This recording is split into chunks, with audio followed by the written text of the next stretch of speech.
Assalamualaikum warahmatullahi wabarakatuh.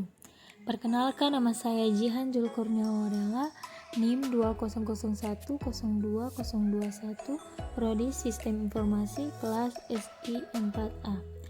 Halo teman-teman, saya akan menjelaskan apa itu struktur komputer. Jadi kita langsung saja ke penjelasan yang pertama. Struktur komputer didefinisikan sebagai cara-cara dari setiap komponen yang saling terkait. Struktur sebuah komputer secara sederhana dapat digambarkan dalam diagram blok pada gambar di atas. Salah satunya yaitu yang pertama, input device adalah perangkat keras komputer yang berfungsi sebagai alat untuk memasukkan data atau perintah ke dalam komputer. Seperti gambar di atas, keyboard, mouse, HUD sebagai salah satu contohnya. Dan selanjutnya yaitu output device adalah perangkat keras komputer yang berfungsi untuk menampilkan keluaran sebagai hasil pengolahan data.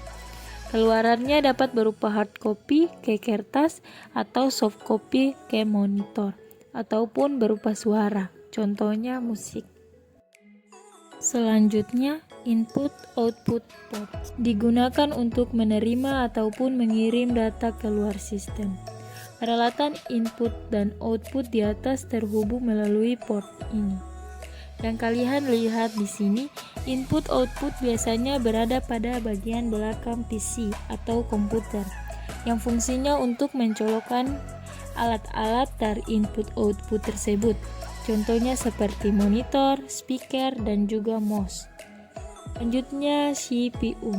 CPU merupakan otak sistem komputer dan memiliki dua bagian fungsi operasional, yaitu ALU atau ALU, Arithmetical Logical Unit, sebagai pusat pengolah data, dan CU atau Control Unit sebagai pengontrol kerja komputer.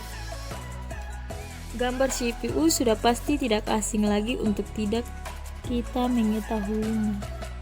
Selanjutnya, memori. Memori terbagi menjadi dua bagian, yaitu memori internal dan memori eksternal. Memori internal berupa RAM atau Random Access Memory yang berfungsi untuk menyimpan program yang kita olah untuk sementara waktu. Dan ROM atau Read Only Memory, yaitu memori yang hanya bisa dibaca dan berguna sebagai penyediaan informasi pada saat komputer pertama kali dinyalakan. Selanjutnya, databus. Kalian bisa lihat di sini gambar struktur databus pada PC. Jalur-jalur perpindahan data antar modul dalam sistem komputer. Karena pada suatu saat masing-masing seluruh hanya dapat membawa 1 bit data, maka jumlah saluran menentukan jumlah bit yang dapat ditransfer pada suatu saat. Lebar databus ini menentukan kinerja sistem secara keseluruhan. Sifatnya bidirectional atau CPU dapat membaca dan menerima data melalui databus ini. Databus biasanya terdiri atas 8, 16, 32, atau 64 jalur paralel. Selanjutnya, address bus. Address bus biasanya digunakan untuk menandakan lokasi sumber ataupun tujuan pada proses transfer data. Pada jalur ini, CPU akan mengirimkan alamat memori yang akan ditulis atau dibaca.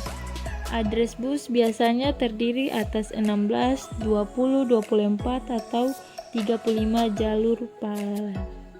Dan yang terakhir, control bus.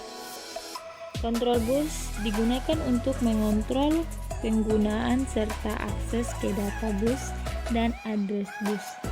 Terdiri atas 4-10 jalur paralel. Itu saja penjelasan dari saya mengenai struktur komputer. Mohon maaf, mungkin ada kesalahan kata, saya minta maaf. Dan terima kasih sudah menonton video ini sampai akhir. Wabillahi taufiq walhidayah. Wassalamualaikum warahmatullahi wabarakatuh.